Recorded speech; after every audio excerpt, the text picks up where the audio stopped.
India के अलावा जो दो कंट्रीज और हैं जो कि पूरी दुनिया की चावलों की खपत में अपनी जो है उनकी तरफ से की जाती है पूरी, वो है एक वियतनाम और दूसरा थाईलैंड। लेकिन वो इंडिया से बहुत पीछे हैं और वो ये नहीं कर सकते कि अगर इंडिया ने अपनी ये एक्सपोर्ट बंद कर दी है, बैन कर दी है, तो वो इसको पूरा कर सकें।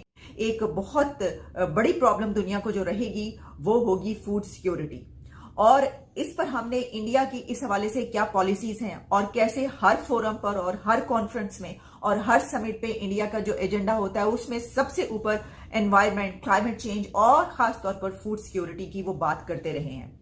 तो हमने हर बार ये बात की कि जनाब फूड सिक्योरिटी की इतनी बहुत बात की जा रही है और सिर्फ चंद कंट्रीज ऐसे हैं कि जो इस इश्यू पर नजर रखते हैं और जो इसकी बात कर रहे हैं कि भाई लोगों तैयार हो जाओ, आगे फूड सिक्योरिटी के लिए बहुत प्रॉब्लम होने वाली है। तो सब अपने अपने जो है वो कुछ ऐसा करें कि दुनिया को इस हवाले से मुश्किलात दरपेश ना हो। लेकिन अब वो मौका आ गया है। इसकी वजह यह है कि एक तो इंडिया की तरफ से ये स्टेप लिया गया कि जो राइस एक्सपोर्ट है उस पर बैन लगा, बासमती राइस, बल्कि इसके अलावा जो ब्रोकन राइस है वो भी मैं डिटेल्स देख रही थी जिसको टोटा बोलते हैं, यानी टूटे चावल, उस पे भी कुछ जो काइंड्स हैं यानी कुछ अकसाम चावलों पे उसकी बैन लगाया गया इंडिया की तरफ से। अब ये एक बड़ी खबर इसलिए है क्योंकि पूरी दुनिया का 40% से ज्यादा राइस को जो खपत है वो इंडिया के चावलों से होती है। और इसमें और भी कुछ डिटेल्स हैं कि कितना बड़ा वहां से एक्सपोर्ट किया जाता है चावल, और अब इस पे बैन लगाया गया। लेकिन बैन लगाने की सबसे बड़ी वजह क्या हुई? देखिए, एक तो आप ये समझ लीजिए कि इंडिया, आप जानते हैं कि ह्यूज पॉपुलेशन है, एक बड़ा कंट्री है, एक बड़ी इकोनॉमी है, उसके पास जहां बहुत सारी सहूलियात हैं, जहां वो दुनिया की बहुत सारी ऐसी सहूलियात को पूरा करता है, लोगों की कमियों को पूरा करता है, वहीं पर उसकी अपनी आबादी के लिए भी एक बहुत बड़ी मिकदार जो है वो फूड की चाहिए होती है। आप ये सोच सकते हैं और बहुत आसानी से ये बात समझी जा सकती है।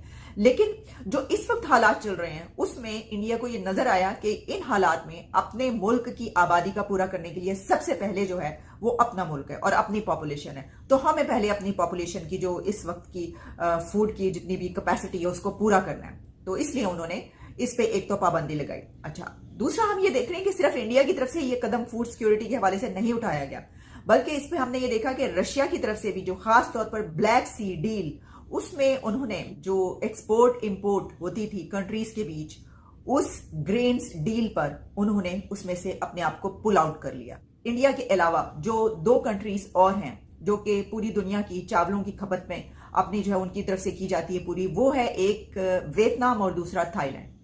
लेकिन वो इंडिया से बहुत पीछे हैं और वो ये नहीं कर सकते कि अगर इंडिया ने अपनी ये एक्सपोर्ट बंद कर दी है, बैन कर दी है, तो वो इसको पूरा कर सकें, ऐसा भी नहीं है। 4 और 5 अगर हम बड़े दुनिया में एक्सपोर्टर्स कहें राइस के, तो उसमें इंडिया के बाद जैसा मैंने बताया कि थाईलैंड, वियतनाम, यूनाइटेड स्टेट्स भी और पाकिस्तान भी उन मुल्कों में है कि जहां से बड़े पैमाने पर राइस एक्सपोर्ट किए जाते हैं। लेकिन इस वक्त हमारे हालात इस तरह के नहीं है। मैं वो भी आपके सामने रखूंगी। फूड सिक्योरिटी के इशू पर कोई भी कंट्री दुनिया को कंट्रोल भी कर सकता है। जैसा कि इस वक्त हम देख रहे हैं कि इंडिया की तरफ से जब राइस की एक्सपोर्ट पर बैन लगाया गया तो दुनिया चीख उठी।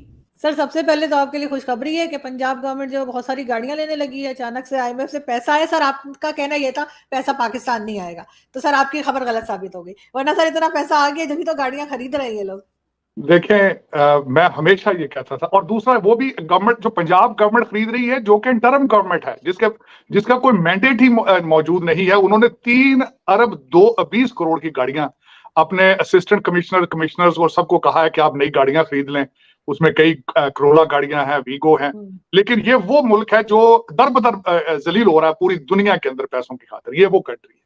और दूसरा, मैंने आपको शायद पहले भी एक दफा मैंने कहा था कि फेडरल गवर्नमेंट जिसकी कोई रेट ऑफ गवर्नमेंट नहीं है, सिर्फ 15-20 मील के अंदर अंदर है, उनके पास 90,000 गाड़ी मौजूद है, जिसका पेट्रोल और जिसकी मुरम्मत जो है ये बीमार मुल्क कराता है। किस तरह कराता है ये लोगों को अब नहीं पता। लेकिन आज ये जो आपने ये कहा कि पैसे आए हैं, ये तो उसमें से बिल्कुल आटे में नमक के बराबर पैसे हैं। 3 अरब रुपया, क्या रुपया कुछ भी नहीं होता। बाकी पैसे तो सारे लंदन, और अभी तो जो है प्रॉपर्टियां खरीदी जाएंगी, बच्चों की शॉपिंग्स होंगी दुबई में और लंदन में। पता नहीं ये कुछ आईएमएफ वाले अंधे हैं, अंधे तो नहीं है, खैर अपने मतलब के लिए देते हैं, अपने वो इंटरेस्ट के लिए देते हैं, अंधे तो नहीं है वो। लेकिन यहाँ पे मैं आज जो बात आपसे खासकर करना चाह रहा था, एक नई डेवलपमेंट हुई है हमारे रीजन में। हमारा अगर देखा जाए तो टोटल हमारी बहुत ज्यादा सिमिलैरिटीज श्रीलंका के साथ मिलती है। सबसे ज्यादा कॉमन चीज क्या उनसे मिलती है? करप्शन मिलती है राजापक्सा की। राजापक्सा जो कि वहां पे पिछले जो उनके सदर थे, जो उनके प्राइम मिनिस्टर या सदर थे, जो हेड ऑफ द स्टेट थे, हमारे कंट्री में तकरीबन 10,000 राजापक्सा मौजूद है। ये सबसे बड़ी हमारी सिमिलरिटी उनके साथ ये है। और वहां के जो इस वक्त वहां भी बिल्कुल वही सर्कमस्टांसेस है कि भारत और चाइना की वहां पे एक खिंचाव पैदा हो चुका है। दर हकीकत अगर देखा जाए तो श्रीलंका जिस तरह के वहां पे तामिल वहां पे पॉपुलेशन है, और जिस तरह उनकी सिमिलैरिटीज हैं भारत के साथ, रिलीजियस और कल्चरल। हाँ, और लेकिन उसके बाद दरमियान में ये हुआ कि वहाँ चाइना, राजापक्सा साहब ने वही कमीशनें लेने शुरू कर दी प्रोजेक्ट्स में, जिस तरह हमारे यहाँ रवाज है। तो फिर उन्होंने जिस तरीके से ऐसे प्रोजेक्ट शुरू कर दिए और कुछ ऐसी रिफॉर्म्स की, फिर अपनी जिस तरह हमारी तो तीनों पार्टियां जो है वो राजापक्सा की पार्टी से मिलती हैं कि पहले अपना खानदान जो है सबको अपॉइंटमेंट करते हैं, जो फिर नहीं फैमिली मेंबर को होता तो बाहर किसी को अपॉइंट कर दिया जाता है। लेकिन अब वो सिमिलैरिटीज ये हैं कि उनका जो विक्रम सिंह है, उनके जो इस वक्त हेड ऑफ स्टेट है, वो गए भारत के दौरे पर 1 साल के बाद गए, वरना वो उनका जो श्रीलंका का जो भी हेड ऑफ स्टेट जब भी टेक ओवर करता है सबसे पहला दौरा भारत करता था।